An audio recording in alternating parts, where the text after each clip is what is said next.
welcome back to a new episode here in SUALVI. In this episode of the logo animation series, I'm going to show you how I animated the logo for PIGZLEY. I don't know how it's pronounced, PIGZLEY, I guess.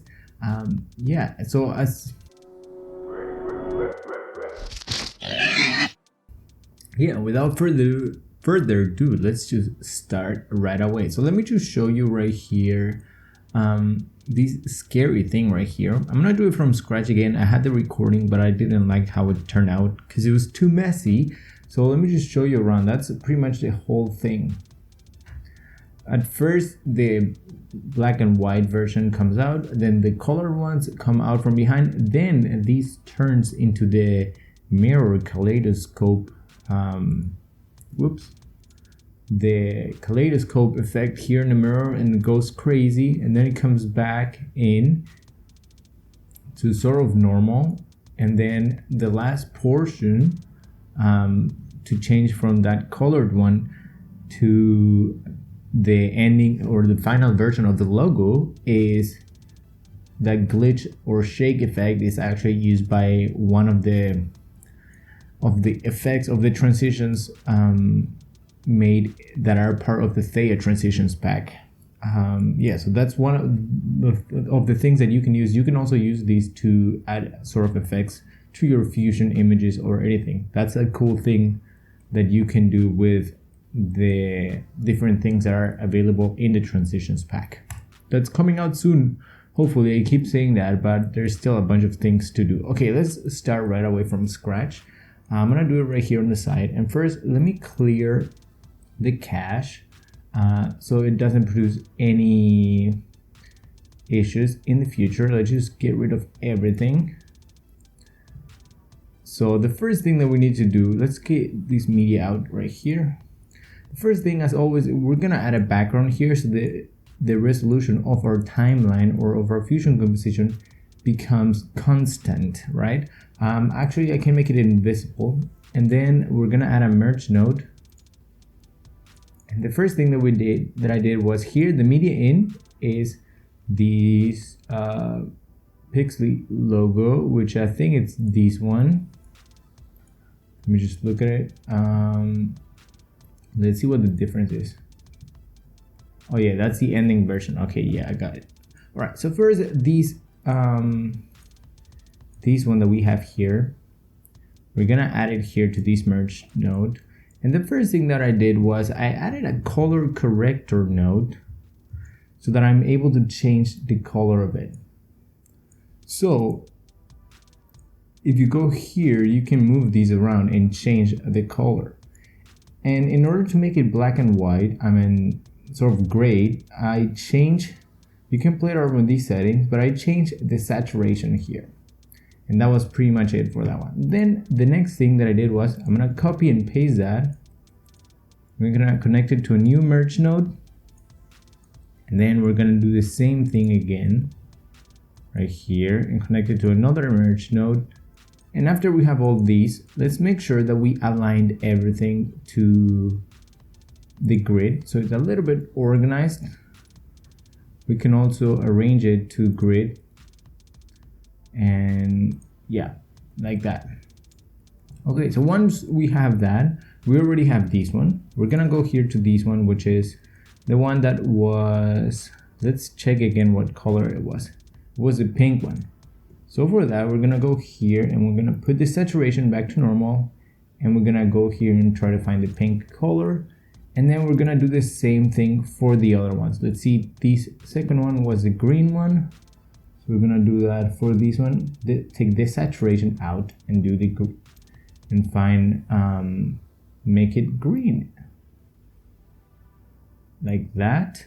Then the last one was the purplish one. So we're gonna go here and we're gonna find that color that's similar to that. Let's see, around there. That seems to be fine. It's a little bit there. I like that one. Okay, so after we did that for all of them, the next thing that we need to do so that we're able to animate it, let's just animate that part right away.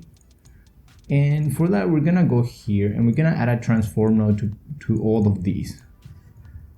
So we're gonna add a transform node to this one, and then we're simply gonna copy and paste that transform node and add it to all of them again. If you move around and press shift, hold shift, the transform is gonna go in between the two nodes that are connected. And these things are aligned to grid. It makes me a little bit annoyed because I like to drag everything around.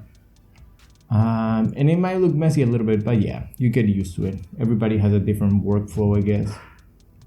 All right, so after we have a transform node, the first thing that we did was we animate the first one coming out. But right now we have all of these being on top of that one. So the first thing we need to do is go here to this merge node, and we're gonna press Control T. So now this gray one is the one's gonna be in the front. And in these, all of the transform nodes have are following pretty much the same intro. So they're all gonna come from 0 to 1. So we're gonna do that real quick. That's the 1, and at 0 it's gonna be small. Like that. So then the thing is that when we do that, everything shows up like that, right? So that's what we need to pretty much copy these. Let's see if I copy these. Where is it? Copy, and then we go to this transform node and we paste settings. See, it adds the same animation to that one. See right here, paste settings, and like that. So now they all come like that. And then after that, after a few keyframes, we're gonna open up these, make them come out. So we're gonna go here, and not this first one, but we're gonna create a keyframe for the ones that are behind. We're gonna create a keyframe for here, not the size, but sorry, the position keyframe. And after we do that for each of them, we can go a couple of frames again, and we're gonna drag each of those out. It doesn't really matter where, but just a little bit. This one's gonna look a little bit different, of course, because we're doing it from scratch again, right? So then after we have that, like that, we are going to proceed to add the mirror effect. So for that, we're gonna go here and we're gonna press mirror, and we're gonna select it here. And let me look when this one starts. It started at frame 20, so after they go out, right?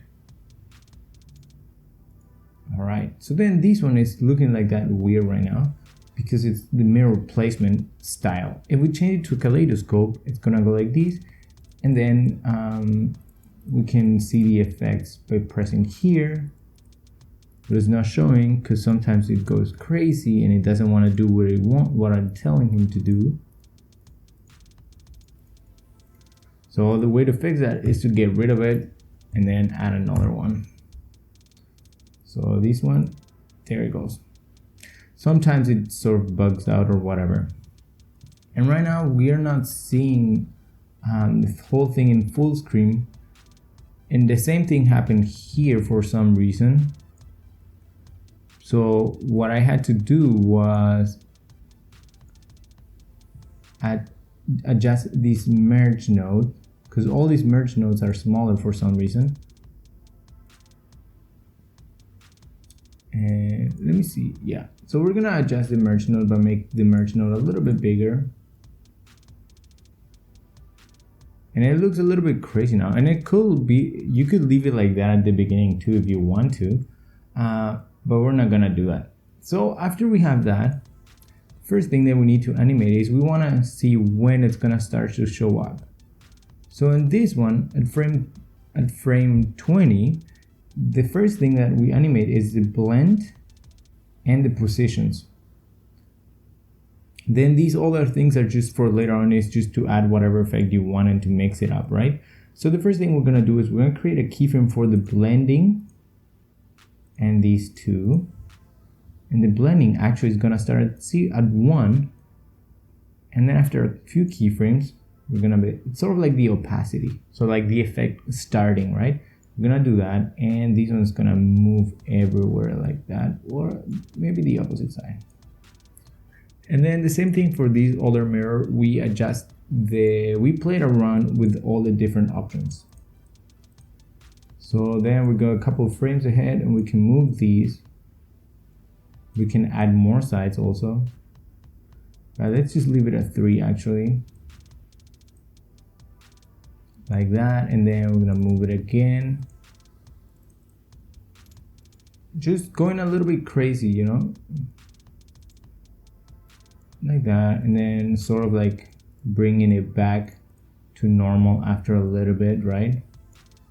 And like that. Try to bring it sort of like closer to the beginning stages. And at the same time that this is happening, we're gonna add another keyframe to the blend mode, and we're gonna make it return to normal, to 1. So that's gonna add that sort of like fade in and fade out effect.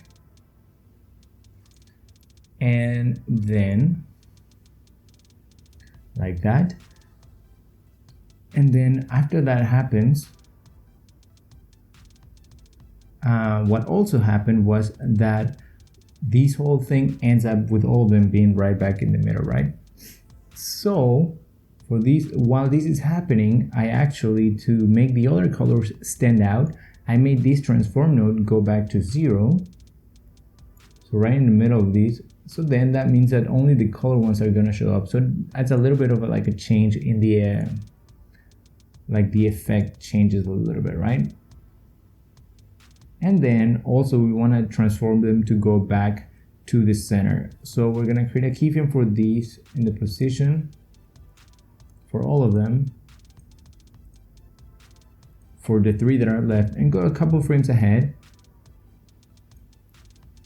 And we're going to press 0.5 to everything. So it's going to go back to normal. Whoops.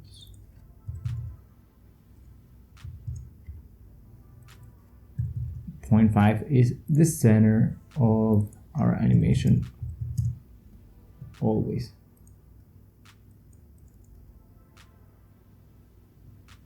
Like that. And then after that, the next thing that we did was we have a new merge node. And on this merge node, we're gonna have the final version of the logo. We're gonna add a transform node, like there. So right now this one is going to be showing up right in front of it, and we don't want that. So first we're going to adjust this size so it sort of like fits right on top, like so it has the same size, like that. And then we can adjust the blending mode for this, not the blending mode, but let me see, where's it? Blending, right here. So we're gonna go here and see when it starts to be like that at 45, a little bit over 49, and that's when we're gonna go here to find our, I have a couple of versions of the transitions, so I have to find it again. We're working on 24 FPS right now. And the one that I added was the RGB5, and I cannot import it like that. So the way that I did it was I had to go and open it up on a timeline right here. And then I went inside using the Fusion tab again. And then I make it smaller just like that. And then we're gonna copy these. And we're gonna go back to where we were working on, which is this Fusion composition. And we're gonna paste it like that. This is the little complicated version of importing that Fusion composition. Because otherwise you have to do a couple of different things. But yeah, let's just go like that. And then right here, we have these ready. So in order to know where our in order to decide where we want our glitch effect or the shake effect to start, we need to first go to the keyframe portion and then select the RGB. Right now it's gonna start at like 3, right? So we want to go here and first let's expand everything. We're gonna select everything. I'm gonna move to 49, and after, oops, we're gonna select everything.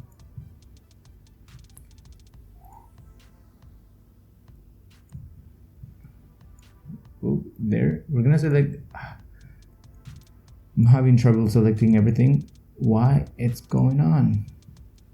There. And we're gonna make all of it start at 49. So then that's gonna add the effect of the shake RGB effect. And after it renders, we go and see when is the last keyframe of the animation. So right in between, we can go maybe here at 59. We're gonna collapse these again, and we're gonna go here to this merge node, and we're gonna animate these blending mode. We're gonna animate from there, go 1 keyframe, and then it should be right on top. And if we don't like it, we can also adjust this keyframe to see how it looks at the end. Yeah, that looks better. That looks pretty good. So right after this shake ends, the final version of the logo shows up. Like that. And this is all without motion blurs or RGB, not RGB, I'm sorry, and this spline editor, right? So the next thing we need to do is gonna select everything, but not everything. Let's just select this side. And here we're gonna say show only selected. And then we're gonna go here, we're gonna press F, so everything is a little bit more smooth. And then the last thing is we're gonna add motion blur to these different sections so that the actual animation looks a little bit even better.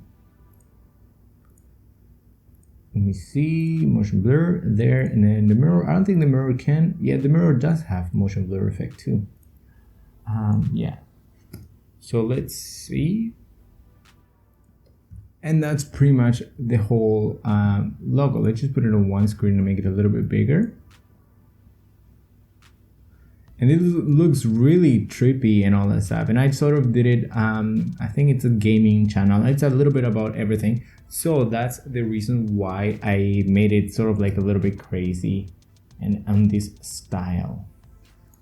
Yeah, so then when we go here, since the background of the actual fusion composition is transparent, we can add a solid background here and then change the color of everything and whatever we need to. Then the last thing that I did was I actually played around with a couple of different sound effects that I found. Maybe I think I found them using freesound.org. I usually use that. I've been creating my own sound effects too, but they are not ready to use yet because I still need to work them and make them sound better.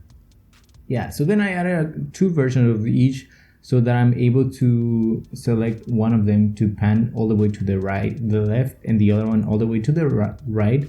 So it adds a little bit more depth and a little bit more dynamic to the sound. And it also makes it a little bit louder without you having to adjust the volume. And well, that's especially for people that are using headsets or earbuds or whatever. Yeah. And then the last part was that animating part of the pic stretching.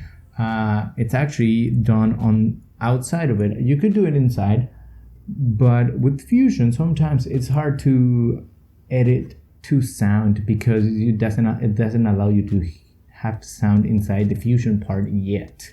Hopefully in the future, they might add a functionality so you can do a little more like, I don't know, like song reactive text and all that stuff, like for the beats and all that. Yeah, so when you have here, what we did was a simple zoom animation here for the Y portion. a little bit stretch it, and then it goes back to normal. And yeah, so that was the whole animation for the PIGZLEY logo. This video is a little bit long because I had to go into details. And yeah, that's pretty much it for this video. I hope that you enjoyed it. Hopefully, if you did, and if you're still watching, don't forget to leave a like and comment down below if you watched it all the way till the end. And I hope to see you in the next video, which is gonna be the last video of the logo animation series, which is a little bit a logo that took me a little bit longer to do. I'm gonna show you again, right? Hope to see you in the next video here in SUALVI.